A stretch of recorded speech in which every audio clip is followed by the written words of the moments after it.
الحمدللہ وکفا والصلاة والسلام علی عبادہ الذین اصطفیٰ خصوصاً علی افضلہم وخاتم النبیین محمد الامین وعلی آلہ وصحبہ اجمعین اما بعد فقد قال اللہ تبارک وتعالی کما ورد فی سورۃ الفرقان اعوذ باللہ من الشیطان الرجیم بسم اللہ الرحمن الرحیم وقال الذين لا يرجون لقاءنا لولا انزل علينا الملائكة او نرى ربنا لقد استكبروا في انفسهم وعتوا عتوا كبيرا صدق اللہ العظیم۔ سورہ فرقان میں پھر وہی مضمون آ گیا ہے کہ مشرکین مکہ کی طرف سے وہ ایک ہی مطالبہ تھا کہ جو دہرا دہرا کر بار بار سامنے آ رہا تھا کہ کوئی حصی معجزہ دکھایا جائے،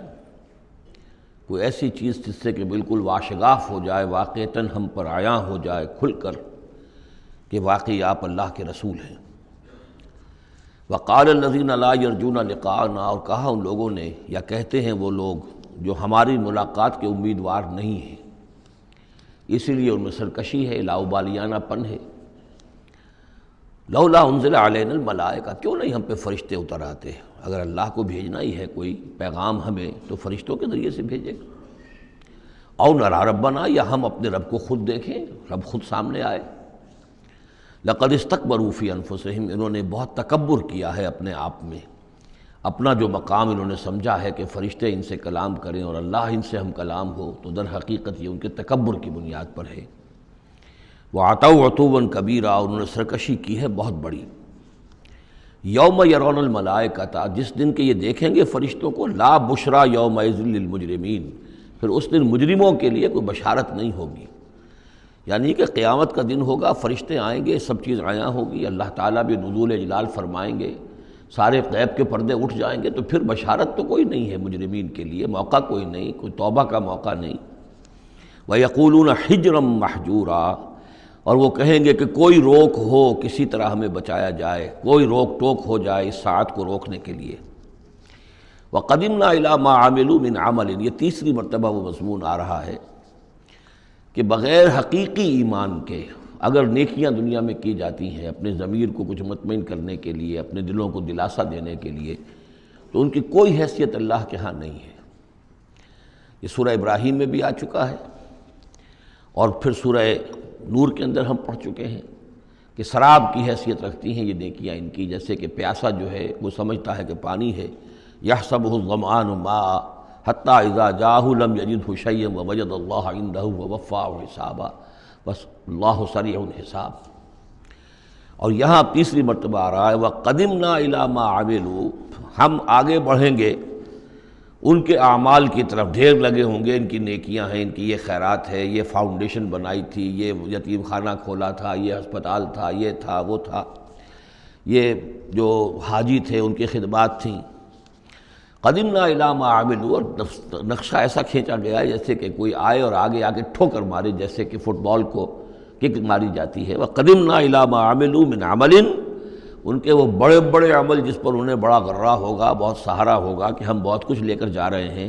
ہم اس کی طرف آگے بڑھیں گے۔ فجعلناہ ھباء منثورا، تو ہم اسے کر دیں گے اڑتا ہوا غبار۔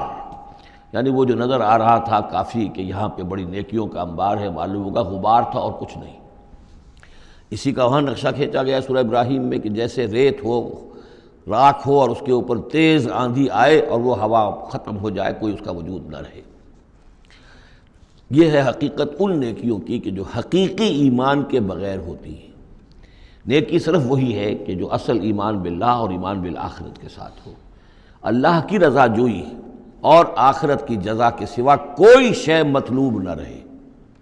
کسی درجے میں بھی کوئی اس کے ساتھ اور اپنا مطلوب اور کوئی مقصود شامل ہو گیا، شہرت شامل ہو گئی، یا کوئی اور کوئی لوگوں کے اندر ہر دل عزیزی حاصل کر کے مجھے کوئی الیکشن لڑنا ہے، پھر ان کا مجھے لیڈر اپنے آپ کو بنانا ہے، یا کوئی اور ان کے ووٹ لینے ہیں، کوئی شے بھی شامل اگر ہو گئی تو پھر یہ کہ اللہ کی میزان میں ان کا کوئی وزن نہیں، وہ غبار ہے جو اڑ جائے گا۔ وَقَدِمْنَا إِلَىٰ مَا عَمِلُوا مِنْ عَمَلٍ فَجَعَلْنَاهُ هَبَاءً مَنْثُورًا۔ اصحاب الجنت یومئذ خیر مستقرا واحسن مقیلا، جنت والے لوگ جو ہے وہ اس لوگ ہوں گے بہت اچھے ٹھکانوں میں،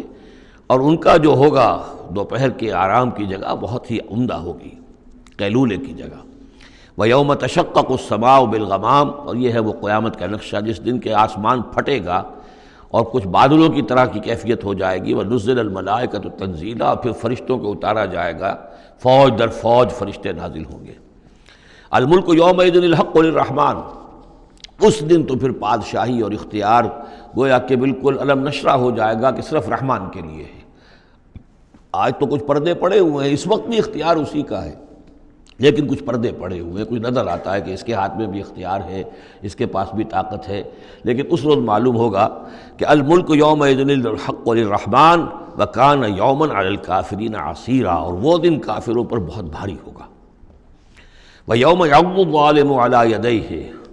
اور وہ دن ہوگا کہ ظالم جو ہے، جو گناہ گار ہیں، مشرک ہیں، کافر ہیں، اللہ کے جو باغی تھے، وہ اپنے ہاتھوں کو کاٹیں گے اپنی جھنجھلاہٹ میں۔ یقول یا لیتنی اتخذت مع الرسول سبیلا، اور کہیں گے کاش کہ میں نے رسول کے ساتھ راستہ اختیار کیا ہوتا، رسول کے راستے پر چل رہا ہوتا، میں ان کا اتباع کرتا، ان کے ساتھیوں میں شامل ہو جاتا۔ یہی ہے وہ عض یعض، ہاتھوں کو کاٹنا، کہ جس کے لیے وہ میں نے حدیث جو آپ کو سنائی تھی کل کہ ملکن عاضًا، پہلا دور دور نبوت تھا، پھر دوسرا دور دور خلافت علی منہاج النبوہ، اور تیسرا دور حضور کی اس حدیث کی روح سے ہے ملکن عاضًا، کاٹ کھانے والی ملوکیت، ایسی ملوکیت جو ظالم ہوگی۔ یا ویلتا، وہ سوچ کہے گا کافر کہ ہائے میری شامت، لیتنی لم اتخذ فلانا خلیلا، کاش کہ میں نے اس دن فلاں شخص کو اپنا دوست نہ بنایا ہوتا، میں نے دنیا میں فلاں شخص کو اپنا دوست نہ بنایا ہوتا، یعنی اس نے مجھے پھر ورغلایا، میرا تو دل کچھ کھلنے لگا تھا، مجھ پر حقیقت منکشف ہونے لگی تھی، میں تو کچھ مائل ہونے لگا تھا رسول کی طرف، لیکن فلاں میرے دوست نے مجھے پھر ورغلایا اور مجھے اس راستے سے واپس لے گئے۔ یا ویلتا لیتنی لم اتخذ فلانا خلیلا لقد اضلنی عن الذکر بعد اذ جاءنی، اس نے مجھے گمراہ کیا، بھٹکا دیا ذکر سے جبکہ وہ میرے پاس پہنچ گیا تھا۔ یعنی ذکر کا پہنچ جانا ایک تو یہ ہے کہ اللہ کے رسول نے مجھے سنا دیا، دوسری کہ میرے دل کے اندر بھی وہ اترنے لگا تھا، وہ مجھ تک پہنچ گیا تھا، میرے دل کے تاروں کو چھیڑنے لگا تھا، جیسے کہ کہا گیا ہے وَقُلْ لَهُمْ فِي أَنفُسِهِمْ قَوْلًا بَلِيغًا، اے نبی ایسی بات کہیے ان سے کہ جو ان کے اتر جائے، جو پہنچ جائے، ان کی روح کی گہرائیوں تک اس کی رسائی ہو جائے، وہ بات کہیے۔ تو یہ بات مجھ تک پہنچنے لگی تھی، لیکن اس نے مجھے گمراہ کر دیا۔ وَكَانَ الشَّيْطَانُ لِلْإِنسَانِ خَذُولًا، اور یقیناً شیطان جو ہے وہ انسان کو پھر دغا دینے والا ہے۔ وَقَالَ الرَّسُولُ يَا رَبِّ إِنَّ قَوْمِي اتَّخَذُوا هَٰذَا الْقُرْآنَ مَهْجُورًا، اور رسول نے کہا، فریاد کی، اے اللہ، اے میرے پروردگار، میری قوم نے اس قرآن کو ترک کر دیا ہے، اس کی طرف توجہ نہیں کر رہی ہے، اس کو سننے کے لیے تیار نہیں ہے۔ میں سنا رہا ہوں، ہر امکانی شکل میں نے اختیار کی ہے کہ سناؤں، لیکن یہ میری قوم جو ہے اس کی طرف متوجہ نہیں ہو رہی۔ یہ ہے وہ لفظ مہجوری جسے علامہ اقبال لے کر آئے ہیں، خار از مہجوری قرآن شدی، کہ اے امت مسلمہ تو جو ذلیل و خوار ہوئی ہے تو قرآن کو ترک کرنے کے باعث ہوئی ہے۔ جیسے کہ حضور نے فریاد کی، یا قیامت کے دن حضور فریاد کریں گے، یہ دونوں معنی اس کے ہو سکتے ہیں، لیکن اس وقت جو پیش نظر ہے، جو اس کی تعویل خاص ہے، وہ یہی ہے کہ حضور نے اس وقت فریاد کی کہ یہ میری قوم، یہ قریش، یہ میرے رشتہ دار بھائی بند سننے کو تیار نہیں ہے۔ یا رب ان قوم اتخذوا هذا القرآن مہجورا، ان کا جو قرآن مجید کو ترک کرنا تھا وہ تو تھا ڈھٹائی کے ساتھ کہ یہ اللہ کا کلام ہے ہی نہیں، یہ تو محمد نے اپنا گھڑ لیا ہے۔ لیکن یہ ہے کہ کوئی شخص اس کلام پر ایمان کا دعویٰ کرے، لیکن اس کی روش یہ ظاہر کر رہی ہو کہ وہ حقیقتاً ایمان نہیں رکھتا، وہ بھی اسی کے ذیل میں آ جائے گا۔ وہ کہتا تو ہو کہ میں سمجھتا ہوں یہ اللہ کا کلام ہے، لیکن پڑھتا ہی نہیں، کہتا ہے کہ میں مانتا ہوں یہ اللہ کا کلام ہے، اس کو سمجھتا ہی نہیں ہے، کہتا ہے یہ اللہ کا کلام ہے، اس پر عمل نہیں کرتا، تو وہ کہنا نہ کہنا برابر ہو گیا، یہ تو تکذیب حالی ہو گئی۔ چنانچہ اس آیت کے ذیل میں جو حاشیہ لکھا ہے مولانا شبیر احمد عثمانی رحمۃ اللہ علیہ نے، وہ میں آپ کو سنا دینا چاہتا ہوں۔ آیت میں اگرچہ مذکور صرف کافروں کا ہے، تاہم قرآن کی تصدیق نہ کرنا، اس میں تدبر نہ کرنا، اس پر عمل نہ کرنا، اس کی تلاوت نہ کرنا، اس کی تصحیح قرأت کی طرف توجہ نہ کرنا، اس سے اعراض کر کے دوسری لغویات یا حقیر چیزوں کی طرف متوجہ ہونا، یہ سب صورتیں درجہ بدرجہ ہجران قرآن کے تحت میں داخل ہو سکتی ہیں۔ اگر ہمارا طرز عمل یہ ہے کہ نہ قرآن کو ہم پڑھتے ہیں نہ سمجھنے کی کوشش کرتے ہیں، انگریزی زبان ہم نے اتنی سیکھ لی کہ انگریزوں کو پڑھا دیں، لیکن عربی اتنی بھی نہیں سیکھ سکتے کہ قرآن مجید کا مفہوم براہ راست ہمارے دلوں پر نازل ہو جائے، تو پھر یہ کہ ہمارا کہنا یہ کہ ہم قرآن کو اللہ کا کلام مانتے ہیں، یہ جھوٹ موٹ کا دعویٰ ہے، ہمارا عمل اس کی تصدیق نہیں کر رہا، ہمارا عمل جو ہے ہمارے اس ایمان کی گواہی نہیں دے رہا۔ اس موضوع پر الحمدللہ میرا وہ جامع کتابچہ ہے مسلمانوں پر قرآن مجید کے حقوق، اس کا انگریزی ترجمہ بھی ہے، فارسی ترجمہ بھی ہے، عربی ترجمہ بھی ہے، ملیشیا کی زبان میں بھی ہوا ہے، یہ مختلف جگہوں پر اس کا تراجم ہوئے ہیں، الحمدللہ کہ بہت مقبول کتابچہ ہے۔ وَكَذَلِكَ جَعَلْنَا لِكُلِّ نَبِيٍّ عَدُوًّا مِّنَ الْمُجْرِمِينَ، یہ مضمون پہلے بھی آ چکا ہے، سورہ انعام میں بھی آ چکا ہے، ہم تو خود ہر نبی کے دشمن کھڑے کر دیتے ہیں تاکہ بھٹی ذرا گرم ہو، تصادم ہو، کشاکش ہو، تبھی تو اہل ایمان کے ایمان کی تو جانچیں گے نا کون کتنے پانی میں ہے، کیا پتہ چلے گا۔ اگر سب آرام سے سمجھیے کہ ٹھنڈی سڑک پر چل کر جنت پہنچ جانا ہو تو سب چلے جائیں گے، کون نہیں جائے گا؟ وہ تو پتہ چلتا ہے، جیسے کہ آیا حفت الجنت بالمکارہ، جنت کو تو اللہ تعالیٰ نے گھیر دیا ہے ان چیزوں سے جو انسان کو بہت ناپسند ہیں، تکلیفیں آتی ہیں، مصیبتیں آتی ہیں، وَلَنَبْلُوَنَّكُمْ بِشَيْءٍ مِّنَ الْخَوْفِ وَالْجُوعِ وَنَقْصٍ مِّنَ الْأَمْوَالِ وَالْأَنفُسِ وَالثَّمَرَاتِ، تو جنت والے تو صرف ممیز ہوتے ہیں کہ واقعتاً یہ جنت کی قیمت ادا کرنے کو تیار ہیں۔ إِنَّ اللَّهَ اشْتَرَىٰ مِنَ الْمُؤْمِنِينَ أَنفُسَهُمْ وَأَمْوَالَهُمْ بِأَنَّ لَهُمُ الْجَنَّةَ، جنت خریدنا چاہتے ہو تو تمہیں اپنے جان اور مال سب دینا ہوگا۔ كَذَلِكَ جَعَلْنَا لِكُلِّ نَبِيٍّ عَدُوًّا مِّنَ الْمُجْرِمِينَ، اسی طرح ہم نے ہر نبی کے لیے مجرموں میں سے دشمن کھڑے کر دیے۔ وَكَفَىٰ بِرَبِّكَ هَادِيًا وَنَصِيرًا، اور کافی ہے تیرا رب ہدایت دینے کے لیے، جو بھی ہدایت کا طالب ہوگا اللہ ہدایت دے گا اور اس کی مدد بھی کرے گا۔ وَقَالَ الَّذِينَ كَفَرُوا لَوْلَا نُزِّلَ عَلَيْهِ الْقُرْآنُ جُمْلَةً وَاحِدَةً، یہ ایک اور اعتراض تھا ان کی طرف سے،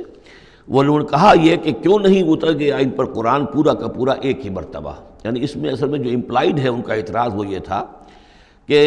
جیسے تورات تھی وہ تو حضرت موسیٰ کو ایک دم ساری دے دی گئی لکھی ہوئی تختیوں کے اوپر،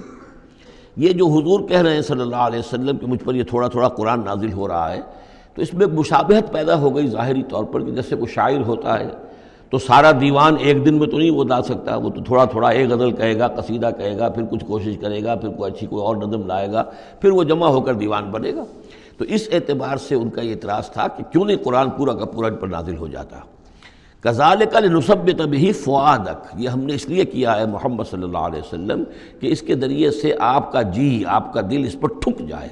وَرَتَّلْنَاهُ تَرْتِيلًا، یعنی یہ کہ حالات کے مناسبت کے ساتھ ساتھ یہ نازل ہو رہا ہے، اور یہ کہ صرف حضور کا نہیں بلکہ اہل ایمان پوری جماعت، اس لیے کہ بر وقت جب رہنمائی آتی تھی اور بر وقت جو حالات تھے اس وقت ان کے حوالے سے گفتگو ہوتی تھی تو انہیں تسکین حاصل ہوتی تھی، انہیں یہ حوصلہ ملتا تھا کہ آج جو کچھ ہمارے ساتھ ہو رہا ہے یہی نوح کے ساتھ، ہود کے ساتھ، صالح کے ساتھ ہو چکا ہے، اور بالآخر جو ہے اللہ تعالیٰ نے ان سب کو کامیاب کیا اور انہیں بچا لیا، اور باقی ان کے دشمن جو ہیں وہ ملیا بیٹ ہو گئے، تو اس سے ان کے دلوں کو سہارا ملتا ہے۔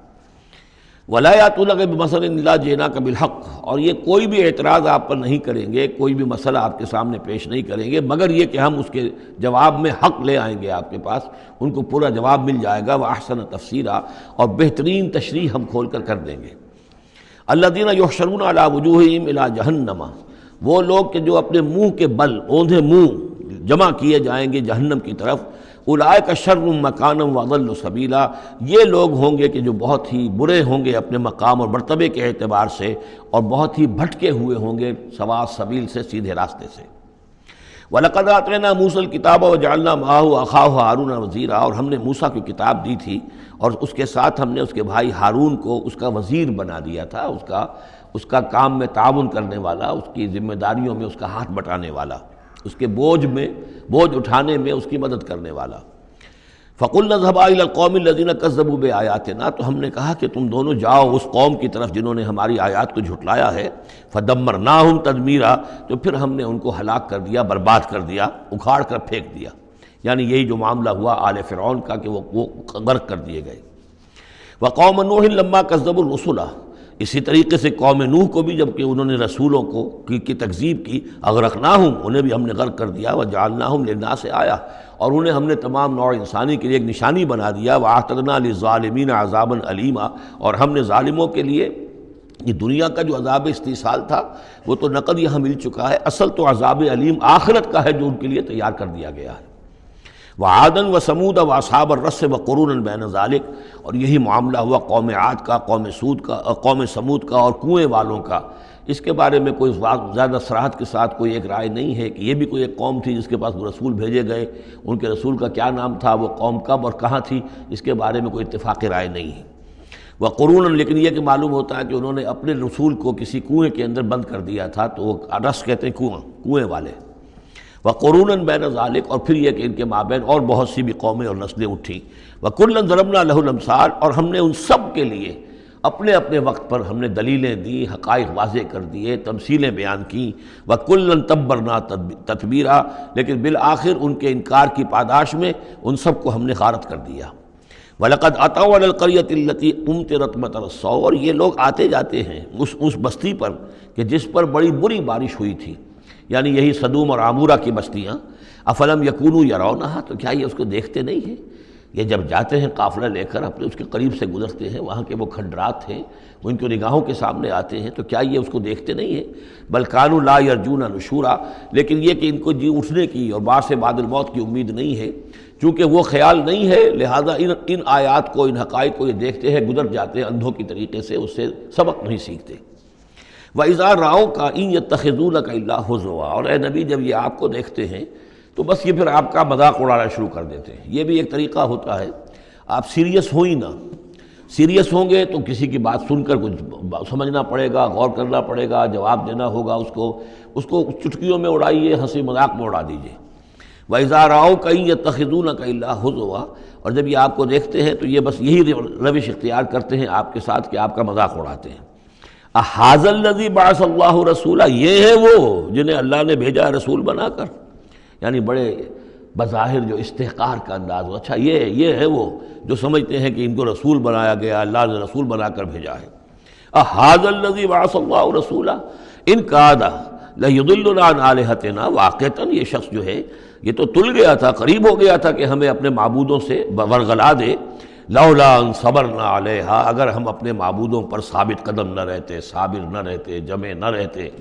اگر ہم نے ان کے ساتھ وفاداری کا رشتہ جو ہے، وفاداری بشرط استواری عین ایمان ہے،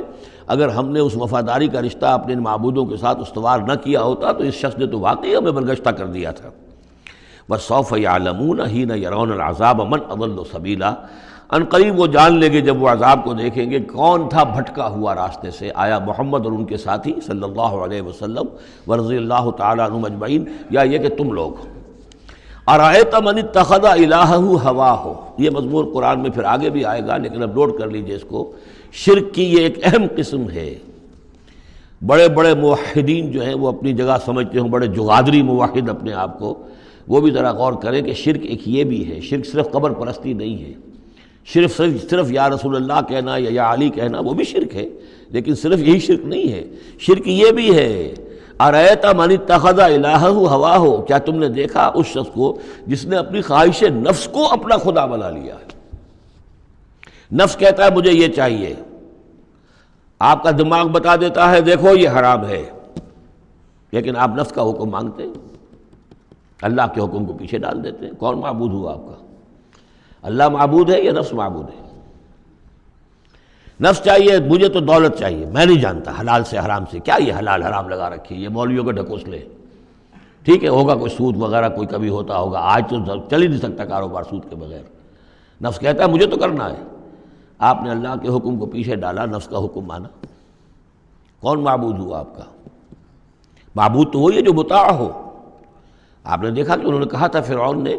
جو ہماری قوم، جس کی قوم ہماری عابدین ہے، عابدون ہے، جو ہماری اطاعت کرتی ہے، غلام ہے۔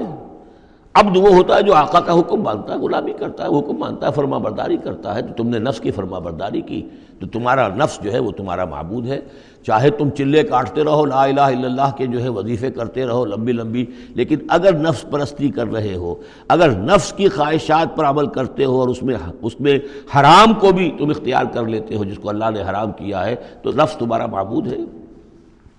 کہہ رہے ہیں لا الہ الا اللہ، لا الہ الا اللہ، اور ہے ان کا معبود وہ خود ان کا نفس ہے۔ ارأیت من اتخذ الہہ ہواہ، کیا دیکھا تم نے اس شخص کو جس نے اپنے خواہش نفس کو اپنا الہ بنا لیا ہے، معبود بنا لیا ہے؟ افانت تکون علیہ وکیلا، تو کیا ہے نبی آپ ایسے شخص کی ذمہ داری لیں گے؟ ام تحسب ان اکثرهم یسمعون او یعقلون، کیا آپ کا خیال ہے نبی کہ یہ جو اکثریت آپ کے پاس آ کر کبھی جمگھٹا کر کے جمع ہو جاتی ہے، تو کیا ان کی اکثریت سنتی ہے یا عقل سے کام لیتی؟ یہ سنتے سناتے نہیں ہیں، یہ صرف اپنے عوام کو دھوکہ دینے کے لیے آتے ہیں کہ ہم تو گئے تھے جی سننے کے لیے، ہمیں کوئی بات ملی نہیں۔ آخر کوئی بات ہوتی تو مانتے نا، بات کوئی تھی نہیں۔ اتحسب ان اکثرهم یسمعون او یعقلون انہم الا کالانعام، نہیں ہے یہ مگر صرف چوپایوں کے مانند، بل ہم اضل سبیلا، بلکہ ان سے بھی گئے گزرے ہیں۔ چوپایوں کو تو اللہ نے وہ چیزیں دی نہیں تھی جو ان کو دی ہیں، وہ عقل دی نہیں تھی جو ان کو دی ہے، لیکن یہ کہ یہ ان سے بھی گئے گزرے ہیں۔ الم تر الی ربک کیف مد الظل، کیا تم نے دیکھا نہیں اپنے رب کی طرف کہ کیسے اس نے تاریکی کو پھیلا دیا؟ جب رات ہوتی ہے تو گویا کہ پورے اس پہ زمین کے اوپر تاریکی کی چادر جو ہے اوڑھ دی، جیسے کالی چادر ڈال دی گئی ہو۔ کیف مد الظل، رات کی تاریکی کی چادر اللہ اڑا دیتا ہے۔ وَلَوْ شَاءَ لَجَعَلَهُ سَاكِنًا، اگر اللہ چاہتا تو پھر اسی رات کو مستقل کر دیتا، یہ رات کھڑی رہتی ہے، کبھی دن نہ آتا۔ یہ اس سے پہلے سورہ قصص میں آیت آ چکی ہے، قصص میں آئے گی۔ قُلْ أَرَأَيْتُمْ إِنْ جَعَلَ اللَّهُ عَلَيْكُمُ اللَّيْلَ سَرْمَدًا إِلَىٰ يَوْمِ الْقِيَامَةِ مَنْ إِلَٰهٌ غَيْرُ اللَّهِ يَأْتِيكُمْ بِضِيَاءٍ۔ ویسے اس سے پہلے یہ مضمون آ چکا ہے کہ اللہ تعالیٰ جو ہے اگر مستقل طور پر دن کر دے تو کون رات لائے گا، اور مستقل طور پر رات کر دے تو کون دن لائے گا؟ تو اگر یہ رات قائم رہتی، اللہ چاہتا تو اس قائم رات ہی رہتی۔ ثم جعلنا الشمس علیہ دلیلا، پھر ہم سورج کو جب روشن کرتے ہیں، سورج جو تو اس سے یہ ہے کہ رہنمائی ملتی ہے، پھر اس سے معلوم ہوتا وہ یہ روشنی ہے اور وہ تاریکی تھی۔ تعرف الاشیاء بازدادها ثم قبضناہ الینا قبضا یسیرا، جب سورج طلوع ہوتا ہے تو آپ نے دیکھا ہوگا سائے بڑے لمبے پڑے ہوئے ہیں، پھر رفتہ رفتہ سورج اوپر ہونا شروع ہوا اور سایہ سمٹنا شروع ہوا، گویا کہ کوئی کھینچ رہا ہے، تنابیں کھینچ رہا ہے، ان کی یہ سائے جو ہیں اب سمٹ کر آ رہے ہیں۔ پھر ہم ان سایوں کو، ان تاریکوں کو، ظل کو اپنے قبضے میں لے لیتے ہیں، گھسیٹ لیتے ہیں۔ ثم قبضناہ الینا قبضا یسیرا وہو الذی جعل لکم اللیل لباسا، اور وہی ہے اللہ جس نے کہ تمہارے لیے رات کو بنا دیا ہے اوڑھنا، والنوم سباتا، اور رات کو بنا دیا ہے آرام اور استراحت، وجعل النہار نشورا، اور دن کو بنا دیا ہے نکل کر پھیلنے کی، اور دنیا میں اور جو کام کرنے ہیں اس کے لیے مناسب ماحول بنا دیا۔ وَهُوَ الَّذِي أَرْسَلَ الرِّيَاحَ بُشْرًا بَيْنَ يَدَيْ رَحْمَتِهِ، اور وہی ہے کہ جو بھیجتا ہے ہوائیں بشارت دیتی ہوئی اس کی رحمت کے آگے آگے۔ رحمت باران رحمت کے آنے سے پہلے پہلے آگے آگے اس سے ٹھنڈی ہواؤں کے جھونکے آتے ہیں۔ وَأَنزَلْنَا مِنَ السَّمَاءِ مَاءً طَهُورًا، اور ہم نے اتارا آسمان سے پانی جو کہ بڑا پاک ہے اور پاکی حاصل کرنے کا ذریعہ ہے۔ جب پانی برستا ہے تو سب سے پہلے تو فضا کو پاک کرتا ہے، صاف کرتا ہے، اس کے جتنے بھی وہ اس میں گرد و غبار ہے، جو پولیوشن ہے، اس سب کو بارش جو ہے اس کو صاف کرتی ہوئی نیچے لے آتی ہے، اور پھر اس کو لے جا کر سمندر کے اندر ڈال کر، اور پھر ڈسٹیلیشن وہاں سے شروع ہوتا ہے، اور وہ سارا گند وغیرہ جو ہے وہ سمندروں کے اندر رہ جاتا ہے، اور پھر بالکل صاف بخارات جو ہیں، بالکل صاف پانی جو ہے وہ اوپر جاتا ہے۔ تو یہ سائیکل ہے جو چل رہا ہے، اور یہ پانی ہی پھر اللہ تعالیٰ نے دنیا میں طہارت کے لیے ذریعہ بنا دیا ہے، صفائی کے لیے، پاکی کے لیے، ماءً طہورا لنحیی بہ بلدۃ میتا، تاکہ ہم زندہ کریں اس کے ذریعے سے ایک مردہ آبادی کو، مردہ علاقے کو، مردہ زمین کو۔ ونسقیہ مما خلقنا انعاما وناسیا کثیرا، اور پھر ہم وہ پانی پلاتے ہیں اپنی مخلوقات میں سے جو بہت سے چوپائے ہیں اور بہت سے انسان ہیں۔ تو یہ پانی کا جو سائیکل چل رہا ہے، اس سے ایک طرف صفائی ہوتی ہے، فضا کی صفائی، زمین کی صفائی، اشخاص اور افراد بھی پھر اپنی صفائی نہانے دھونے کے لیے استعمال کرتے ہیں۔ اس کو ہمارے ہاں کہا جاتا ہے یونیورسل کیریئر۔ پانی کہیں کنزیوم نہیں ہوتا باڈی کے اندر، یہ جسم کے اندر یہ وہاں بھی ایک سرکولیشن کا ذریعہ بنا ہوا ہے، خون کو سرکولیٹ کرنے کا، اور اسی کے ذریعے سے جو بھی وہ چیزیں ہیں کہ جو میٹابولزم کے جو نتائج ہیں کہ جن کو نکالنا جسم سے ہوتا ہے، وہ کہیں گردے کے ذریعے سے، کہیں وہ پھیپھڑوں کے ذریعے سے وہ چیزیں نکلتی ہیں۔ تو در حقیقت یہ پانی کا کام صفائی ہے، ہمارے جسم کے اندر بھی یہ صفائی کا کام کرتا ہے۔ وَلَقَدْ صَرَّفْنَا بَيْنَهُمْ لِيَذَّكَّرُوا، اور اس کو ہم نے گردش میں رکھا ہوا ہے لوگوں کے مابین، یہ پانی گردش، یہ جو میں نے عرض کیا تھا اس سے پہلے بھی، واٹر سائیکل جو ہے کہ یہ پہاڑوں کے اوپر جا کر جو ہے یہ اوور ہیڈ ٹینکس بن جاتے ہیں، یہ گلیشیئرس ہیں بڑے بڑے، کروڑ ارب ٹن جو ہے اس وہاں پر وہ برف پڑی ہوئی ہے، وہ پانی ہے۔ اب یہ کہ اگر آپ کو سٹور کہیں کرنا پڑتا ہے اتنا پانی تو کس طرح کے سٹور بناتے اور کیسے ٹینک بناتے، لیکن وہ پانی وہاں پہ رکھا ہوا ہے، اوور ہیڈ ٹینکس ہیں، کتنی اونچائی پر ہے۔ اب کوہ ہمالیہ کے اوپر جو ہے تو گویا کہ ہماری اس سطح سے 6 میل اوپر ہے وہ، اب وہاں پر وہ پانی ہے پڑا ہوا ہے، اب وہ اپنی اسی کشش ثقل جو ہے زمین کی، اس کے تحت وہ پھر پانی پگھل رہا ہے، نیچے آ رہا ہے، آتا ہوا وہ سمندر میں پہنچ جاتا ہے، پھر وہاں سے اس کی وہ ویپرز بن کر اوپر جاتے ہیں۔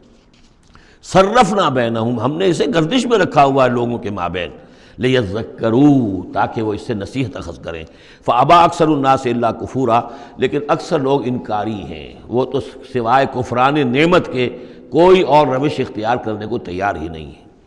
وَلَوْ شِئْنَا لَبَعَثْنَا فِي كُلِّ قَرْيَةٍ نَذِيرًا، اگر ہم چاہتے تو ہر بستی میں ایک نذیر بھیج دیتے، لیکن ہمارا قاعدہ یہ ہے کہ ہم بستیوں کے مرکزی مقام پر، یہ آ جائے گا اگلی صورت کے اندر جا کر، کہ یہ ایک مرکزی مقام میں ہم رسول بھیجتے رہے، یہ نہیں کہ ہر بستی میں بھیج دیں۔ وَلِكُلِّ قَوْمٍ ہَادٍ، ہر قوم کے لیے تو ہے، لیکن یہ کہ ہر بستی میں ہو اب یہ نہیں ہے۔ اللہ تعالیٰ کا طریقہ یہ ہے کہ جو بھی علاقہ ہے جو اس کا ثقافتی، علمی، تہذیبی، سیاسی مرکز ہے اس میں رسول کو بھیج دیا، کیونکہ باقی لوگ در حقیقت انہی کے متبعین ہوتے ہیں، انہی کے فالوورز ہوتے ہیں، انہی کی پیروی کرنے والے ہوتے ہیں۔ فَلَا تُطِعِ الْكَافِرِينَ وَجَاهِدْهُمْ بِهِ جِهَادًا كَبِيرًا، تو اے نبی آپ ان کافرین کی بات، کافروں کی بات مت مانیے۔ دیکھیے اطاعت دو معنی میں ہے، اطاعت ایک تو یہ کہ کسی نے حکم دیا اور آپ نے اس کی بات مان لی، یہ بھی اطاعت ہے کسی نے مخلصانہ انداز میں آ کے مشورہ دیا،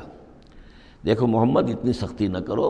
یہ تم اپنی قوم کے ساتھ لڑائی مول لے رہے ہو، کیا فائدہ ہوگا، قوم ڈیوائیڈڈ ہو جائے گی، اور سوچ لو ہمارے جو قبیلے کی کوئی اگر عرب کے اندر کوئی دھاک بیٹھی ہوئی ہے تو اس لیے کہ ہمارا قبیلہ مجتمع ہے، اب اس طریقے سے تم نے جو معاملہ کر دیا، بھائی کو بھائی سے کٹوا دیا اور والدین سے بیٹوں کو جدا کر دیا، تو اس کا کیا معاملہ، اس سے بہتر ہے صلح جوئی ہونی چاہیے، اور مل جل کر کوئی بات کیجیے ایسی کہ جس سے صلح ہو جائے، کچھ آپ اپنی منوا لیں، کچھ ان کی مان لیں۔ اس قسم کا باقاعدہ کردار جو ولید بن مغیرہ کا کردار یہی تھا، اور وہ یہی چاہتا وَلِلَّهِ مَا فِي السَّمَاوَاتِ وَمَا فِي الْأَرْضِ، اور کسی ٹرمز کے اوپر کوئی مصالحت ہو جائے تو بار بار جو کہا جاتا ہے فَلَا تُطِعِ الْكَافِرِينَ، تو کیا مانی، حضور کون سے کافر کی اطاعت کرنے کے لیے آمادہ تھے؟ لیکن ایسی بات ایسی ہوتی ہے کہ جس کے بارے میں کسی وقت جب کہ آدمی کسی شدید دباؤ میں ہو تو بربنائے طبع بشری ہو سکتا ہے کہ طبیعت جو ہے کچھ اس کی بات سننے کی طرف تو مائل ہو ہی جائے، جیسا کہ ہم سورہ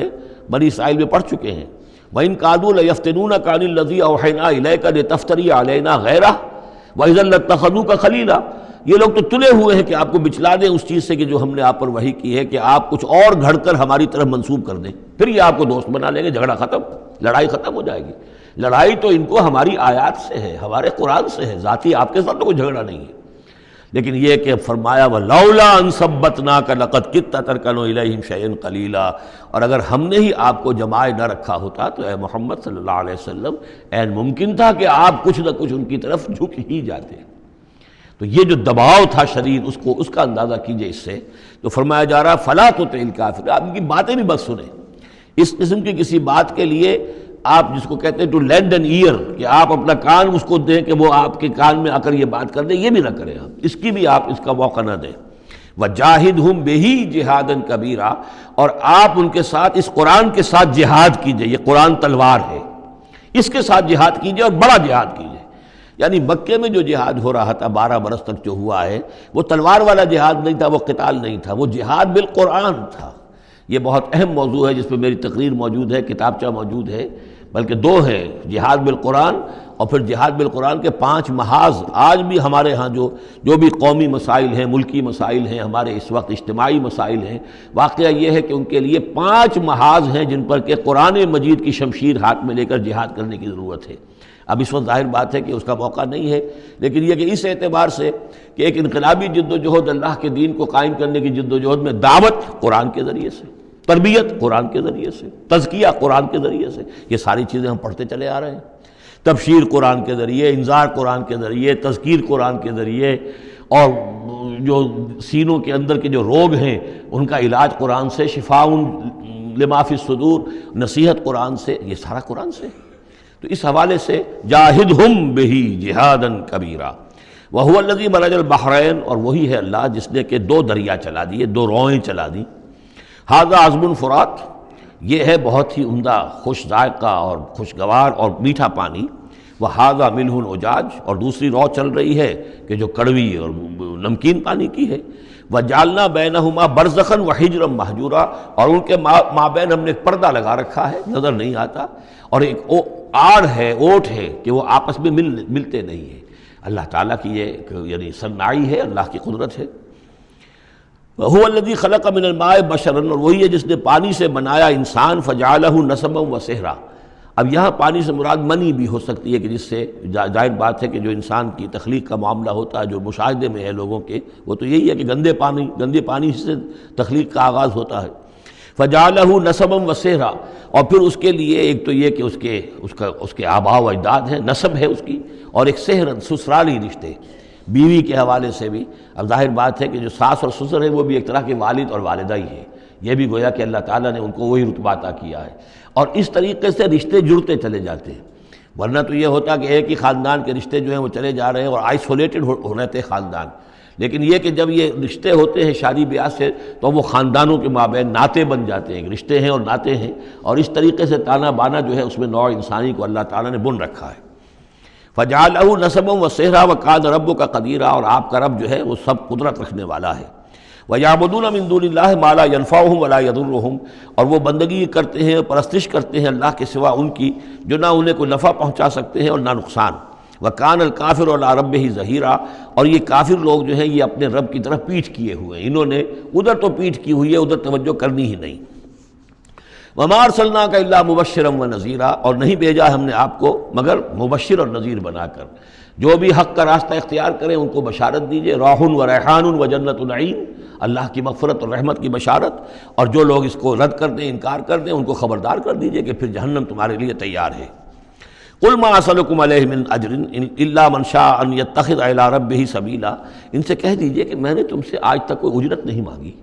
میں نے کبھی تم سے، میں جو تمہیں یا قرآن سناتا ہوں، یہ جو شاعر لوگ آتے ہیں قصیدے پڑھتے ہیں تو کچھ انعام چاہتے ہیں. یہ سامر جو آتے ہیں جو کہانیاں سناتے ہیں راتوں کو، سامرن بہی تہجرون جو ہے، تو اس کا معاملہ کیا، وہ بھی تم سے انعام. میں نے کبھی تم سے کوئی مانگا ہے؟ میں خلوص و اخلاص کے ساتھ تمہاری خیر خواہی میں یہ کام کر رہا ہوں. قل ما اسألکم علیہ من اجر الا من شاء ان یتخذ الی ربہ سبیلا، سوائے اس کے کہ میں یہ چاہتا ہوں کہ جو بھی تم میں سے چاہے، جسے بھی توفیق ہو جائے، وہ اپنے رب کی طرف راستہ اختیار کر لے، رب کے راستے پر آ جائے. گویا کہ میرا تو اگر کوئی اجر بھی ہے تو یہی ہے، مجھے اگر کوئی شے تمہاری طرف سے مطلوب ہے تو بس یہی مطلوب ہے کہ تم سیدھے راستے پر آ جاؤ. مجھے اور کچھ اپنی ذاتی کوئی منفعت، میری کوئی ذاتی غرض نہیں. وَتَوَكَّلْ عَلَى الْحَيِّ الَّذِي لَا يَمُوتُ، اور اے نبی آپ توکل کیے رکھیے اسی ہستی پر کہ جو الحی ہے، الحی القیوم، جو کہ زندہ ہے اور زندہ جاوید ہے. الذی لا یموت، جسے کبھی مرنا نہیں ہے، جس پر کبھی موت وارد نہیں ہوگی. وَسَبِّحْ بِحَمْدِهِ، اور اس کی حمد کے ساتھ آپ تسبیح کیجئے. وَكَفَىٰ بِهِ بِذُنُوبِ عِبَادِهِ خَبِيرًا، اور اپنے بندوں کے گناہوں سے وہ کافی ہے باخبر ہونے کے اعتبار سے. یعنی آپ یہ نہ سمجھیے کہ یہ جو کچھ کر رہے ہیں یہ کہیں ایسا نہ ہو کہ ان کے معاملات جو ہیں کہ ریکارڈ نہ ہو رہے ہوں، انہیں بھرپور سزا نہ ملے. ان کا ایک ایک کرتوت ہمارے پاس ریکارڈ ہو رہے ہیں، اور ان کے تمام چیزیں جو ہیں ان کا ان کو بھرپور جواب دینا پڑے گا اور بھرپور بدلہ انہیں ملے گا. الذی خلق السماوات والارض وما بینہما فی ستۃ ایام، وہی کہ جس نے پیدا کیا آسمانوں اور زمین کو اور جو کچھ کہ ان کے مابین ہے 6 دنوں میں. ثم استوى علی العرش، پھر وہ متمکن ہو گیا عرش پر، تخت پر. الرحمن، وہ رحمان ہے. فاسأل بہ خبیرا، تو ذرا پوچھو، کوئی ہے کہ جو اس کی خبر رکھتا ہو، جو اس کے بارے میں معلومات رکھتا ہو، ان سب سے پوچھو اس رحمان کی صفات کیا ہیں، اس رحمان کی شان کیا ہے. جاؤ تم تلاش کرو. یہ جو کبھی ہم پڑھا کرتے تھے ہائی اسکول میں ہمارے زمانے میں کہ مجھ کو ہے تیری جستجو، مجھ کو تیری تلاش ہے، خالق میرے کہاں ہے تو، مجھ کو تیری تلاش ہے. تو ایک ارج ہے انسان کے اندر، وہ محسوس کرتا ہے کہ کوئی ہے، کوئی تو ہے جس نے مجھے پیدا کیا ہے. اب میں کیسے تلاش کروں، کہاں ملوں، کہاں ملے گا، کیسے اسے بات ہو سکتی. فاسأل بہ خبیرا، تو جاؤ ایسے لوگوں کو تلاش کرو کہ جو اس کے ساتھ کچھ آشنائی رکھتے ہوں، جو جس کے جاننے والے ہوں، جس کی کوئی دوستی ہو، اور ان کی صحبت اختیار کرو. کونوا مع الصادقین، تو یقیناً تمہیں جو ہے اللہ تعالیٰ کی معرفت حاصل ہوگی. وَإِذَا قِيلَ لَهُمُ اسْجُدُوا لِلرَّحْمَٰنِ، اور جب ان سے کہا جاتا ہے کہ سجدہ کرو رحمان کو، قالوا امر رحمان، کیونکہ یہ رحمان کے لفظ سے بدکتے تھے، یہ صرف اللہ کا لفظ استعمال کرنا چاہتے تھے۔ رحمان جو ہیں یہ جو مشرکین مکہ تھے یہ کہتے تھے یہ نام تم کہاں سے لے آئے ہو، یہ ہمارے لیے قابل قبول نہیں ہے۔ قالوا وما الرحمن، ان کا یہ رحمان کون ہے؟ انسجد لما تأمرنا، کیا ہم سجدہ اسے کریں جس کا تم ہمیں حکم دے رہے ہو؟ اس میں ہے وہ شقاق جو ہوتی ہے زدم زدہ، ٹھیک ہے تمہارے کہنے تو ہم یہ نہیں کریں گے، مطلب یہ کہ چاہے تو تم بات کہہ رہے ہو حق ہے، لیکن یہ کہ چونکہ تم کہہ رہے ہو اس لیے ہم نہیں کریں گے، اس کا تو مطلب یہ ہوگا کہ ہم نے تمہاری بات مان لی اور تم جیت گئے۔ انسجد لما تأمرنا، کیا اس کو ہم پوجیں گے جس کا کہ آپ ہمیں حکم دے رہے ہیں؟ وزادہم نفورا، اور اس سے ان کے اندر نفرت اور بدکنا ہی بڑھ رہا ہے، فرار اور بھاگنا اور دوڑنا۔ یہ میں عرض کر رہا تھا کہ یہ جو آخری رکوع ہے سورہ فرقان کا، یہ ہمارے اس مطالعہ قرآن حکیم کے منتخب نصاب کا ایک اہم درس ہے۔ اس کے میں نے عرض کیا تھا پہلا حصہ 4 بہت جامع اسباق پر مشتمل ہے، سورۃ العصر، آیت البر، 2 ہم اس میں سے پڑھ چکے ہیں۔ دوسرے حصے میں کچھ ایمان کے مباحث تھے، ایمان کی ماہیت، ایمان کی حقیقت، اس میں ہم سورہ آل عمران کے آخری رکوع کی آیات پڑھ چکے ہیں، سورہ فاتحہ پڑھ چکے ہیں، اور ابھی حال ہی میں سورہ نور میں یہ آیات نور جو ہیں 5واں رکوع سورہ نور کا۔ تیسرا حصہ ہے اس کا عمل صالح کی تشریح پر۔ تو عمل صالح کے ضمن میں سب سے پہلے مرحلہ آتا ہے انفرادی شخصیت، انفرادی سیرت و کردار۔ اس کا سب سے پہلا سبق وہ تھا جو ہم پڑھ چکے ہیں سورہ مومنون کے شروع میں، وہ 11 آیات۔ تعمیر سیرت کی اساسات کیا ہیں، کن چیزوں پر، کن بنیادوں پر جو اللہ چاہتا ہے کہ ایک بندہ مومن کی سیرت جو ہے وہ تعمیر ہو، وہ کن اساسات پر ہوگی۔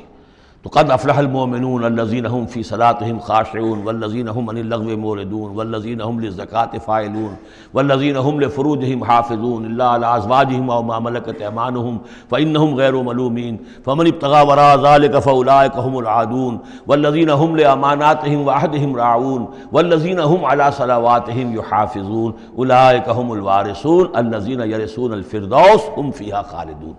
تو یہ تو گویا کہ اساسات ہیں۔ اب یہ کہ وہ پوری تعمیر شدہ شخصیت، میچور بندہ مومن، پوری تعمیر شدہ شخصیت، اس کے خد و خال کیا ہوں گے، وہ ہیں کہ جو اس رکوع میں آ رہے ہیں۔ ایک میچور بندہ مومن کی شخصیت جو ہے اس کے کیا خصائص ہیں، کیا اوصاف ہیں۔ لیکن اس سے پہلے 2 آیات کے اندر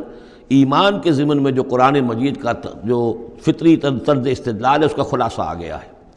تبارک الذی جعل فی السماء بروجا، بہت بابرکت ہے وہ ذات جس نے کہ آسمان میں برج بنائے، وجعل فیہا سراجا وقمرا منیرا، اور اس میں رکھ دیا ایک چراغ اور چاند جو کہ روشن ہے۔ اب یہاں نوٹ کیجئے کہ سورج کو سراج کہا ہے۔ سورج میں چونکہ کمبسچن کا عمل تحریک، جل رہا ہے، اس کے اندر حرارت ہے، لہذا اس کو چراغ کہا ہے، اور قمر کو نور کہا ہے صرف، کیونکہ یہ ریفلیکشن ہے۔ قمر کے اندر کوئی جو ہے پروسیس کمبسشن کا نہیں ہے، کوئی اس کے اندر حرارت نہیں ہے، بلکہ وہ تو ٹھنڈی جگہ ہے، ایسے ہی جیسے کہ ہماری زمین کی سطح ہے ویسے ہی اب تو جا کر لوگ دیکھ بھی آئے ہیں اپنے قدموں تلے، یوں بھی سمجھیے کہ اس زمین کو روند بھی آئے ہیں، چاند کی زمین کو۔ تو یہ اس کا نور ہے، لیکن وہ نور ریفلیکٹڈ ہے، اور سراج جو ہے وہ ہے اصل میں سورج۔ وَهُوَ الَّذِي جَعَلَ اللَّيْلَ وَالنَّهَارَ خِلْفَةً، اور وہی ہے جس نے کہ دن اور رات کو بنا دیا ہے ایک دوسرے کے پیچھے لگا ہوا۔ لِمَنْ أَرَادَ أَنْ يَذَّكَّرَ، ان لوگوں کے لیے جو چاہیں نصیحت اخذ کرنا۔ اسی سے یہی آیات الہیہ ہیں کہ جن سے انسان کو اللہ کی معرفت حاصل ہوتی ہے، اس کی قدرت، اس کا علم، اس کی حکمت کا اندازہ ہوتا ہے۔ او ارادہ شکورا، یا جو اللہ تعالیٰ کی نعمتوں کے پہلو سے اس کا شکر کرنا چاہیں تو اس کے لیے کائنات کا ذرہ ذرہ جو ہے گویا کہ اللہ کی توحید پر، اللہ کی قدرت پر، اللہ کی صناعی پر، اللہ کی حکمت پر دلالت کر رہا ہے۔ بس یہ 2 آیتیں تو سمجھیے کہ ایمان کے ضمن میں تمہیدی آیتیں ہیں۔ اب وہ ایک نقشہ کھینچ رہے ہیں کہ اللہ کے عباد الرحمن، اللہ کے بندے، خاص اللہ کے بندے، اللہ کے چہیتے بندے، اللہ کے محبوب بندے کیسے ہوتے ہیں۔ اس کو پڑھیے اسی طریقے سے کہ دل میں ارادہ رکھیے، کم سے کم امنگ اور آرزو تو ہو کہ ہم بھی اللہ تعالی ہمیں توفیق دے کہ ہم ایسے ہی بننے کی کوشش کریں۔ وعباد الرحمن الذین یمشون علی الارض ہونا،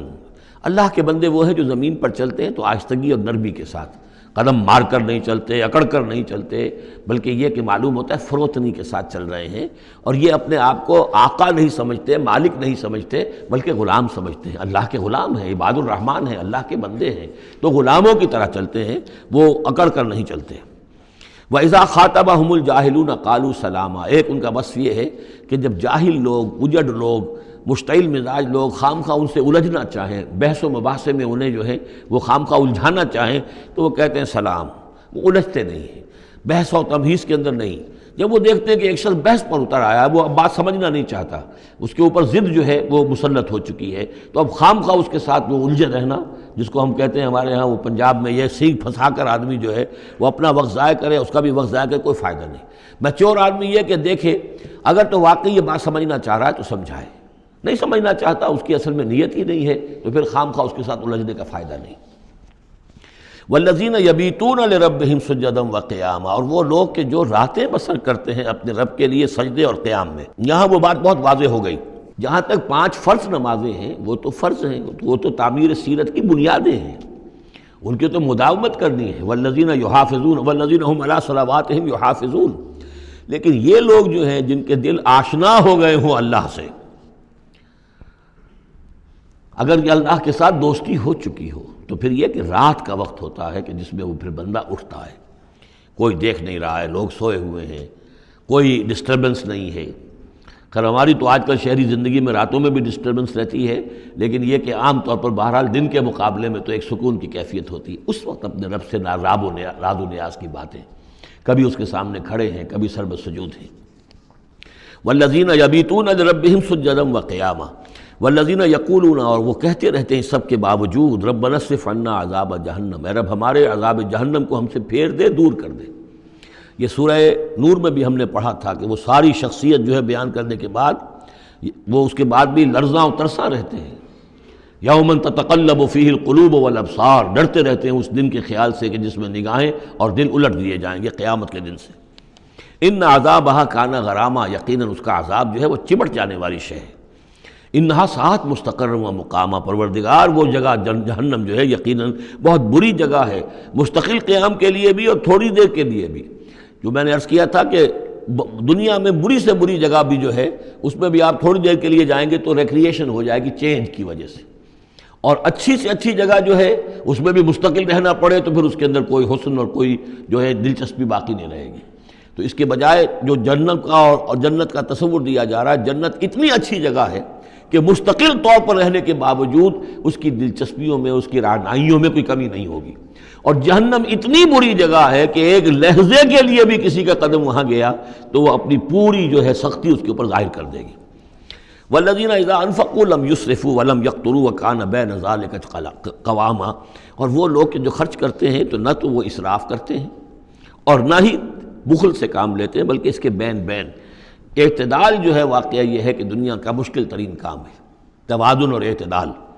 ظاہر بات ہے یہ لوگ جو میچور ہیں، سمجھدار ہیں، اب ان کے ہاں یہ ہوگا کہ ان کے اس خرچ کرنے کے معاملے میں بھی اعتدال ہوگا۔ والذین لا یدعون مع اللہ الہا آخر، 3 کبیرہ گناہ وہ ہیں جیسا کہ ہم نے پڑھا ہے سورہ نساء میں بھی، ان تجتنبوا کبائر ما تنہون عنہ، تو بڑے بڑے گناہ وہ کون سے ہیں کہ جن سے اگر تم باز رہو تو باقی چھوٹے گناہ تو اللہ تعالیٰ جو ہے وہ معاف بھی کرتا رہے گا۔ اور ان میں سے سب سے بڑا تو 2 مرتبہ فرمایا شرک، اور شرک کے بعد پھر قتل ناحق اور پھر زنا، یہ 3 ہیں۔ قتل ناحق سے بھی در حقیقت تمدن کی جڑ کٹ جاتی ہے، اور زنا سے تمدن جو ہے وہ سنڈاس بن جاتا ہے، پھر اس کے اندر گندگی ہو جاتی ہے۔ تو اس حوالے سے یہ 3 چیزیں یہاں بیان کی جا رہی ہیں۔ والذین لا یدعون مع اللہ الہا آخر، وہ لوگ کہ جو نہیں پکارتے اللہ کے ساتھ کسی اور معبود کو۔ ولا یقتلون النفس التی حرم اللہ الا بالحق، نہ ہی قتل کرتے ہیں کسی جان کو جس کو کہ اللہ نے محترم ٹھہرایا ہے مگر حق کے ساتھ۔ قتل کے بدلے قتل والا معاملہ ہے، یا مرتد کا قتل ہے، یا زانی شادی شدہ کا رجم ہے، جو بھی ہے۔ ولا یزنون، نہ وہ زنا کرتے ہیں۔ ومن یفعل ذلک یلقى اثاما، اور جو کوئی بھی یہ کام کرے گا وہ اس کی پاداش کو پکڑ کر اس کو جو ہے اس حاصل کر کے رہے گا، یعنی لازماً اس کی سزا اس کو مل کر رہے گی۔ یلقى اثاما یضاعف له العذاب یوم القیامہ، قیامت کے دن اس کا عذاب دگنا کر دیا جائے گا۔ یہ آیت اس اعتبار سے بہت اہم ہے کہ منکرین حدیث نے بہت شور مچایا ہوا ہے کہ قرآن مجید میں کہیں عذاب قبر کا کوئی تذکرہ نہیں ہے، صراحتاً واقعتاً نہیں ہے، احادیث میں بہت تفصیل ہے، لیکن یہ کہ یہ مقام ایسا ہے کہ جس سے ثابت ہوتا ہے کہ قیامت کے دن سے پہلے بھی عذاب ہے، یضاعف لہ العذاب یوم القیامہ، دگنا کیا جائے گا ان کے لیے عذاب قیامت کے دن۔ اس کا مطلب ہے کہ عالم برزخ میں بھی ان کے لیے عذاب ہے۔ اور جو فرمایا گیا ہے کہ یہ جو قبر کا گڑھا ہے یا یہ جہنم کے گڑھوں میں سے ایک گڑھا ہے اور یا جنت کے باغیچوں میں سے ایک باغیچہ ہے، اور یا تو وہاں ایک کھڑکی کھول دی جاتی ہے جنت کی جہاں سے ٹھنڈی ہوائیں اور خوشبوئیں آتی رہتی ہیں، اور یا یہ کہ کھڑکی کھول دی جاتی ہے جہنم کی طرف کہ جس سے آگ کی لپٹ اور گرمی جو ہے اور لو جو ہے وہ آتی رہتی ہے۔ یضاعف لہ العذاب یوم القیامہ، قیامت کے دن اس کے لیے عذاب دگنا کر دیا جائے گا، ویخلد فیہ مہانا، اور پھر وہ رہے گا اس عذاب میں ہمیشہ ہمیشہ۔ الا من تاب، ہاں استثناء ہے، استثناء یہ ہے من تابہ، جو جس نے توبہ کر لی دنیا ہی کے اندر موت کے آنے سے پہلے پہلے، معلم یغرغر، الا من تابہ و آمن، اور ایمان لایا۔ گویا کہ جو شخص اس قسم کے گناہوں میں مبتلا ہوتا ہے چاہے وہ قانوناً کافر نہ ہو، حقیقتاً وہ کافر ہو جاتا ہے، ایمان اس کے دل سے نکل جاتا ہے، لہذا توبہ گویا کہ اثر نو ایمان لانے کے مترادف ہے۔ الا من تاب و آمن وعمل عملا صالحا، اور وہ پھر عمل کرے نیک، فاولئک یبدل اللہ سیئاتہم حسنات، تو ایسے لوگوں کی برائیوں کو اللہ تعالیٰ نیکیوں سے بدل دیتا ہے۔ اس کے دونوں معنی ہے کہ توبہ کے نتیجے میں ایک تو نامہ اعمال میں جو اندراج ہوا تھا برائی کا وہ صاف ہو جائے گا اور اس کی جگہ نیکی کا اندراج ہو جائے گا، اور یہ معنی بھی ہے کہ زندگی میں اس دنیا میں توبہ کے نتیجے میں اخلاق جو ہے وہ پاک صاف ہو جاتے ہیں، دامن اخلاق کے دھبے دھل جاتے ہیں، اور انسان کا جو دامن کردار ہے پھر صاف شفاف ہو جاتا ہے۔ وَكَانَ اللَّهُ غَفُورًا رَحِيمًا، اور اللہ تعالیٰ غفور الرحیم ہے۔ وَمَن تَابَ وَعَمِلَ صَالِحًا، اب دوبارہ تکرار کی گئی، اور جو توبہ کرے اور پھر نیک عمل کرے، فَإِنَّهُ يَتُوبُ إِلَى اللَّهِ مَتَابًا، تو وہ ہے کہ جو توبہ کرتا ہے اللہ کی جناب میں جیسا کہ توبہ کرنے کا حق ہے۔ توبہ کی تسبیحیں ہو رہی ہوں، استغفار کی تسبیحیں ہو رہی ہوں، اور آیت کریمہ کے ختم ہو رہے ہوں 1.25 لاکھ کا اور لاکھ کا، لیکن حرام خوری جوں کی توں جاری ہو، وہ سارے غلط کام ویسے کہ ویسے جاری ہوں، وہ کوئی توبہ نہیں ہے، اس کا کچھ حاصل نہیں۔ والذین لا یشهدون الزور، اور وہ لوگ کہ جو جھوٹ کے پر موجود بھی نہیں رہتے۔ جھوٹ کی گواہی والی بات نہیں ہے یہاں، لیکن جھوٹ کی گواہی تو گویا کہ اس کے اندر خود بخود امپلائڈ ہے، یعنی ان کے اندر صداقت اور حق کے ساتھ اتنی غیرت ہوتی ہے کہ جہاں کوئی جھوٹ کا گزر بھی ہو وہاں وہ اپنی موجودگی بھی پسند نہیں کرتے۔ جھوٹ کا دھندا ہو رہا ہو، جھوٹ کا کاروبار ہو رہا ہو، جھوٹ بولا جا رہا ہو، یہ وہاں پر ان کی غیرت اور حمیت جو ہے صداقت کے ساتھ اور سچ کے ساتھ وہ اتنی ہے کہ وہ وہاں موجودگی بھی اپنی برداشت نہیں کرتے۔ وَإِذَا مَرُّوا بِاللَّغْوِ مَرُّوا كِرَامًا، اسی طریقے سے جب وہ کسی لغو کام کے پاس سے گزرتے ہیں تو اپنے دامن کو بچا کر گزر جاتے ہیں۔ دیکھیے وہاں بھی تھا سورہ مومنین کو شروع کی آیات میں وَالَّذِينَ هُمْ عَنِ اللَّغْوِ مُعْرِضُونَ، کہ جو لغو سے اعراض کرتے ہیں، اور یہاں یہ کہ اس کے پاس سے اگر گزر ہو بھی جائے اتفاقاً، خود تو قصد کرنا جو ہے بہت دور کی بات ہے، اس کا کوئی امکان ہی نہیں، اتفاقاً آپ راستہ چل رہے ہیں اور دیکھ رہے ہیں کوئی مداری کا تماشا ہو رہا ہے، آپ کا کوئی ارادہ نہیں تھا، لیکن وہاں رکیے بھی نہیں، وہاں سے جو ہے اپنے دامن کو بچاتے ہوئے نکل جائیے۔ والذین اذا ذکروا بآیات ربہم، اور وہ لوگ کہ جن کو جب ان کے رب کے آیات کے ذریعے سے نصیحت کی جاتی ہے، سمجھایا جاتا ہے، لم یخروا علیہا صما وعمیانا، تو نہیں گر پڑتے اس پر بہرے اور اندھے ہو کر۔ اس کے بھی دونوں معنی ہیں، ایک تو یہ کہ مخالفت پر اندھے بہرے ہو کر کمر کس لینا جیسے کہ قریش کر رہے تھے، تو گویا کہ تعریض ہے، ان پر ایک تنزیہ انداز ہے یہ کہ یہ لوگ جس طریقے سے کر رہے ہیں وہ معاملہ اللہ کے بندوں کا نہیں ہوتا۔ لیکن یہ دوسری طرح یہ بات بھی ہے کہ آیات قرآنیہ کو بھی اندھے بہرے ہو کر تو نہیں پڑھنا ہے اور سننا ہے، بلکہ غور کرنا ہے۔ افلا یتدبرون القرآن ام علی قلوب اقفالها، تو کیا یہ قرآن کی آیت پر تدبر نہیں کرتے؟ وَتَدَبَّرُوا فِيهِ لَعَلَّكُمْ تُفْلِحُونَ، تدبر کرو تاکہ تم سمجھو۔ تو اس طریقے سے محض جو ہے وہ قرآن مجید کو بھی اندھے بہرے ہو کر جو ماننا جو ہے اس سے بھی بہرحال عباد الرحمن جن کی یہاں تعریف کی جا رہی ہے ان کے مقام سے وہ جو مقام ہے ان کے مرتبے سے فروتر ہے۔ وَالَّذِينَ يَقُولُونَ رَبَّنَا هَبْ لَنَا مِنْ أَزْوَاجِنَا وَذُرِّيَّاتِنَا قُرَّةَ أَعْيُنٍ، اور وہ لوگ جو کہتے ہیں کہ اے رب ہمیں اپنی بیویوں اور ہماری اولاد کی طرف سے آنکھوں کی ٹھنڈک عطا فرما، یعنی یہ کہ جس راستے پر ہم چل رہے ہیں ہماری اولاد ہمارے گھر والے بھی اسی راستے پر چلیں تاکہ ہماری آنکھیں ٹھنڈی ہوں۔ ایسا نہ ہو کہ میں تو اللہ کے دین کے راستے کی طرف چلنے کی کوشش کر رہا ہوں اور اولاد کسی اور طرف کو دور لگا رہی ہے، تو ایک کشاکش ہے۔ پھر یہ جو صورتحال جو ہے فرکشن گھر کے اندر پیدا ہوتی ہے، تو اللہ تو ہمیں ہمارے گھر والوں سے آنکھوں کی ٹھنڈک عطا فرما، اور آنکھوں کی ٹھنڈک ظاہر بات ہے عباد الرحمن کی کن چیزوں میں ہوگی کہ وہ بھی اللہ کے بندے بنے، اللہ کی بندگی کے راستے پہ اختیار کریں۔ وَاجْعَلْنَا لِلْمُتَّقِينَ اماما، اور ہمیں متقیوں کا امام بنا۔ اس کا یہ مطلب نہیں ہے کہ یہ امامت کی طلب ہے، بلکہ یہ کہ ہم خود امام ہیں، ایک شخص اپنے گھر کا سربراہ ہے، امام ہے،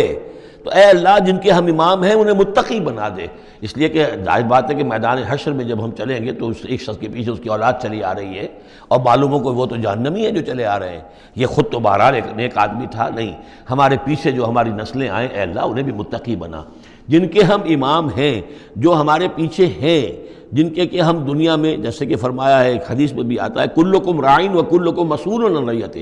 تم میں سے ہر شخص کی حیثیت ایک چرواہے کی ہے، اور اللہ نے کچھ نہ کچھ مخلوق جو ہے اپنی اس کے چرواہے کے حوالے کی ہے،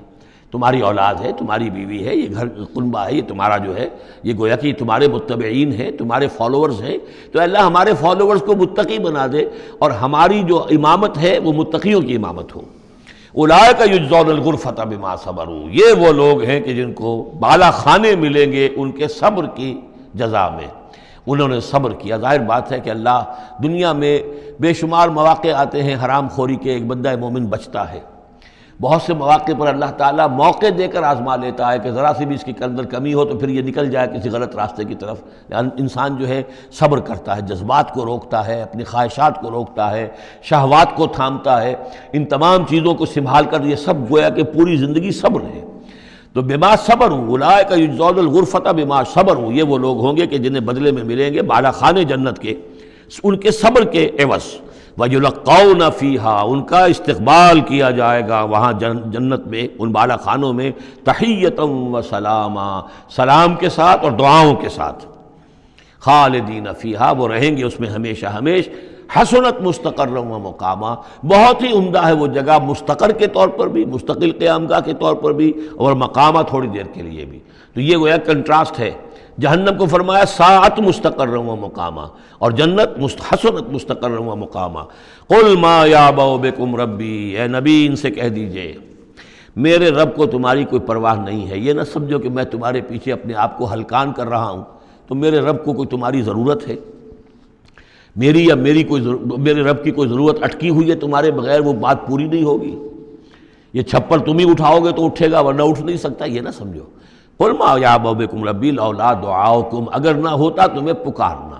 اللہ نے یہ بات اپنے ذمے لی ہوئی ہے کہ تمہیں خبردار کر دیا جائے۔ اللہ تعالیٰ وما کنا معذبین حتی نبعث رسولا، ہم عذاب نہیں بھیجتے رہے جب تک کہ رسول کو نہ بھیج دیں، اس لیے مجھے بھیج دیا ہے، میں لگا ہوا ہوں اس کے حکم سے، میں تمہاری گلیوں میں بھی تمہیں سنا رہا ہوں، تمہارے گھروں میں جا کر تم سے بات کر رہا ہوں، اکیلے بھی بات کر رہا ہوں، ڈنکے کی چوٹ بھی کر رہا ہوں، لیکن یہ نہ سمجھو کہ کوئی اس میں میری غرض ہے یا میرے رب کی کوئی ضرورت ہے۔ قل ما یعبأ بکم ربی، میرے رب کو تمہاری پرہیزگاہ کے برابر کوئی وقت تمہاری نہیں ہے ان کے نزدیک، لولا دعاؤکم، اگر نہ ہوتا تمہارا پکارنا، فقط کذبتم، تو دیکھو تم نے جھٹلا دیا ہے، فسوف یکون لزاما، اب عنقریب یہ تمہارے ساتھ چمٹ کر رہے گا، یعنی یہ کہ اس کا جو عذاب ہے، اس کی جو پاداش ہے وہ تمہیں مل کر رہے گی۔ سورۃ الشعراء، جیسا کہ میں نے عرض کیا تھا کہ یہ اس گروپ میں جو یہ مکی صورتیں ہیں 8 آ رہی ہیں، 8 میں سے ایک ہم نے پڑھ لی، یہ ایک جو ہے یہ بغیر حروف مقطعات کے تھی، تبارک الذی نزل الفرقان علی عبدہ لیکون للعالمین نذیرا۔ باقی 7 صورتیں وہ ہیں کہ جو حروف مقطعات سے شروع ہوتی ہیں، 2 تا سین میم سے ہیں، 1 تا سین سے ہے، پھر 4 جو ہیں وہ الف لام میم الف لام میم الف لام میم الف لام میم، تو الف لام میم سے کل 6 صورتیں قرآن میں ہیں، 2 مدنی، سورہ بقرہ، سورہ آل عمران وہ بالکل شروع میں، اور 4 مکیات ہیں وہ جو اب آگے آئیں گی۔ یہ سورۃ الشعراء جو ہے یہ قرآن مجید کی اس اعتبار سے سب سے نمایاں صورت ہے کہ مکی صورتوں میں تعداد کے اعتبار سے آیات جو ہیں وہ سب سے زیادہ اس میں ہیں، 227 آیات ہیں، لیکن یہ کہ رکوع کل 11 ہے، یہ وہی انداز ہے، چھوٹی چھوٹی آیتیں، تیز ردم جو ابتدائی صورتوں کا ہوتا ہے، بالکل وہ انداز ہے یہاں پر جو سورۃ الحجر والا ہے۔ سورۃ الحجر کو بھی ہم نے دیکھا کہ وہ بھی چھوٹی چھوٹی آیتیں تھیں اور اس کے اندر صوتی آہنگ بھی بہت نمایاں، اسی طریقے سے یہ سورہ شعراء ہے۔ ویسے حجم کے اعتبار سے سب سے بڑی مکی صورت سورہ اعراف ہے، 24 رکوع، آیتیں اس کی 207 ہیں، یہ 11 رکوع اور آیتیں 227 ہیں، یعنی 20 آیات فی رکوع اس کی اوسط بنتی ہے۔ پھر اس میں وہ آیت بھی موجود ہے کہ جس سے معلوم ہو جاتا ہے کہ یہ بھی ابتدائی 4 سالوں کی صورت ہے۔ تو جیسا کہ میں نے آپ کو بتایا تھا کہ ابتدائی 4 سالوں کی صورتیں ہیں اکثر و بیشتر وہ جو سورہ قاف کے بعد ہیں، لیکن ایک سورہ ہجر جو ہے وہ پچھلے گروپ کے اندر اور ایک جو ہے وہ اس گروپ کے اندر شامل کر دی گئی، اور اس کی جو حکمت میری سمجھ میں آتی ہے، اس کے علاوہ ہو سکتا ہے کہ اور بڑی حکمت ہو جس تک میری رسائی نہیں ہوئی ہے، کہ اس میں ایک منوٹنی جو ہے قرآن مجید کی صورتوں کے مضامین کے اندر جو پھر مشابہت آتی ہے، تو ایک ہی مضمون کی صورت مسلسل چلتی رہے تو اس سے بھی ہو سکتا ہے کہ طبیعت انسانی جو ہے اس کے اندر اس کی دلچسپی میں کچھ کمی ہو جائے، تو وہ انداز بدلتا، تنوع جو ہے اس کے لیے اس صورت کو یہاں پہ شامل کیا گیا۔ بسم اللہ الرحمن الرحیم، طاسیم میم، تلک آیات الکتاب المبین، یہ ایک روشن آیات کی، روشن کتاب کی آیات ہیں۔ لعلک باخع نفسک الا یکونوا مؤمنین، اے نبی شاید آپ اپنے آپ کو ہلاک کر لیں گے اس صدمے میں کہ یہ ایمان نہیں لا رہے۔ ان نشاء ننزل علیہم من السماء آیۃ فظلت اعناقہم لہا خاضعین، اگر ہم چاہیں تو ان پر ابھی آسمان سے ایک ایسی نشانی اتار دیں کہ ان کی گردنیں جھک کر رہ جائیں۔ ہماری قدرت سے تو کوئی بعید نہیں ہے، لیکن ہماری حکمت ہے، ہماری مشیت ہے، ہم اس طرح کی نشانی نہیں دکھائیں گے، اس طرح کا معاملہ ہم نہیں کریں گے۔ اس کی حکمت اس صورت کے اندر بیان ہو رہی ہے، وہ ابھی آپ دیکھیں گے۔ لعلک باخع نفسک الا یکونوا مؤمنین ان نشاء ننزل علیہم من السماء آیۃ فظلت اعناقہم لہا خاضعین وما یاتیہم من ذکر من الرحمن محدث الا کانوا عنہ معرضین، اور نہیں آتا ان کے پاس کوئی بھی ذکر، کوئی نصیحت، کوئی یاد دہانی، ہم بدل بدل کر، اسلوب بدل کر، انداز بدل کر ہم بار بار بھیج رہے ہیں آیات ان کی نصیحت کے لیے، لیکن جو بھی نیا ذکر آتا ہے، جو بھی نئی صورت نازل ہوتی، الا کانوا عنہ معرضین، وہ تو اس سے اعراض کرنے والے ہی ہیں۔ قد کذبوا، فقط کذبوا، انہوں نے جھٹلا دیا، فسیاتیہم انباء ما کانوا بہ یستہزئون، تو پھر عنقریب آ جائیں گی ان تک بھی خبریں انہی چیزوں کی جن کا کہ یہ مذاق اڑاتے رہے ہیں، پھر عذاب الہی آئے گا اور پکڑ آئے گی۔ اولم یروا الی الارض کم انبتنا فیہا من کل زوج بہیج، زوج کریم، کیا یہ زمین کو نہیں دیکھتے کہ کتنا ہم نے اس زمین کے اندر جو ہے کیسے کیسے طرح طرح کی چیزیں جو ہیں، عمدہ چیزیں، اور ہم نے میوے اور پھل پیدا کر دیے ہیں۔ ان فی ذلک لآیہ، اس میں ہے نشانی، نشانی انہیں چاہیے تو اس میں ہے، پوری کائنات نشانی ہے اللہ کی، پوری تخلیق نشانی ہے۔ ان فی خلق السماوات والارض واختلاف اللیل والنہار والفلک التی تجری فی البحر بما ینفع الناس وما انزل اللہ من السماء من ماء فاحیا بہ الارض بعد موتها وبث فیہا من کل دابۃ وتصریف الریاح والسحاب المسخر بین السماء والارض لآیات لقوم یعقلون۔ ان فی ذلک لآیہ، اس میں نشانی ہے۔ وما کان اکثرهم مؤمنین، لیکن اے نبی ان کی اکثریت ایمان لانے والی نہیں ہے۔ وان ربک لہو العزیز الرحیم، یہ عام طور پر عزیز کے ساتھ حکیم آیا کرتا ہے، نوٹ کیجئے، لیکن یہاں اس صورت میں آپ کو نظر آئے گا کہ عزیز کے ساتھ الرحیم۔ کیوں؟ کہ آپ کا رب یقیناً زبردست ہے لیکن رحیم ہے، یہ اس کی رحمت کا مظہر ہے کہ وہ اس طرح کا معجزہ نہیں دکھا رہا، وہ جب چاہے دکھا سکتا ہے۔ ان نشاء ننزل علیہم من السماء آیۃ فظلت اعناقہم لہا خاضعین، ابھی ہم ایک ایسی آیت اتار دیں کہ جس سے ان کی گردنیں جھکی کی جھکی رہ جائیں، لیکن نہیں، ہم عزیز ہیں، زبردست ہیں، رحیم ہیں۔ ہماری رحمت کا تقاضا یہ ہے کہ ہم ابھی اس قسم کا کوئی ان کو معجزہ نہیں دکھانا چاہتے، ابھی مہلت دینا چاہتے ہیں تاکہ ان میں سے اس دودھ کو اچھی طرح بلو لیا جائے، ابھی اگر کہیں کوئی مکھن ہے اس کے اندر تو وہ بھی نکل آئے، جو بھی لوگ ہیں جو خیر کی کوئی استعداد رکھتے ہیں وہ بھی سیدھے راستے پر آ جائیں، اور ہم نہیں چاہتے کہ ان کی مہلت جو ہے وہ بھی ختم ہو جائے۔ اس وجہ سے یہ در حقیقت رحمت کا مظہر ہے، اور جس کہ ان لوگوں نے آپ کے خلاف ایک دلیل کے طور پر استعمال کر لیا ہے۔ بارک اللہ لی ولکم فی القرآن العظیم ونفعنی وإیاکم بالآیات والذکر الحکیم۔